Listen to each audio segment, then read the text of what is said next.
eu sou Nilson. E aí eu digo o sobrenome, eu deixo para a professora Margarida. Berenstein. Vocês podem me chamar só de Neto, eu até agradeço. Então pronto, então Nilson Neto. Tá bom, te agradeço. Não, esquece o Nilson, esquece o doutor, esquece todo o resto, só Neto. Só Neto, então. Obrigada.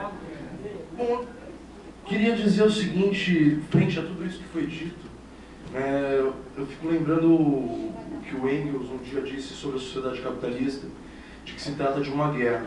É uma guerra de todos contra todos. Guerra de todos contra todos pelas necessidades básicas de sobrevivência que não nos são garantidas cotidianamente.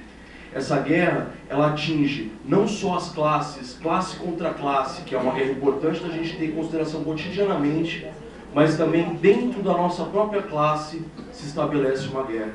E com essa nós temos que tomar cuidado. A gente não pode deixar que a guerra de todos contra todos atinja os trabalhadores dentro da sua própria classe. A gente tem que pensar que a gente só pode conseguir se aproximar de uma transformação radical da sociedade, uma transformação que é necessária para que a gente possa de fato viver e não somente sobreviver, a partir do momento, como muitos aqui já disseram, a partir do momento que a gente conseguir se organizar, se unir para lutar por aquilo que todos nós necessitamos. Queria só trazer um pouco da questão do suicídio, que também foi mencionada várias vezes, lembrar que realmente, como os companheiros disseram, os policiais são uma categoria que sofre muito com essa questão, né, e que muitas vezes, como o companheiro aqui disse, né, essa questão do preconceito com a farda, a gente esquece que o policial é trabalhador. E às vezes o próprio policial também esquece que é trabalhador, quando ele vai lá para reprimir as lutas dos trabalhadores. É emocionante ver esses companheiros falando aqui, todas as falas desses companheiros, lembrando que eles são trabalhadores e eles também fazem parte dessa luta, né? Ao contrário do que costumeiramente a gente tem visto da polícia reprimindo as lutas e as organizações dos trabalhadores. Então eu agradeço por ter podido participar desse momento e poder refletir junto com vocês sobre isso. E também pensar a questão do suicídio, que a gente não deve ver o suicídio só como uma morte qualquer de uma única pessoa.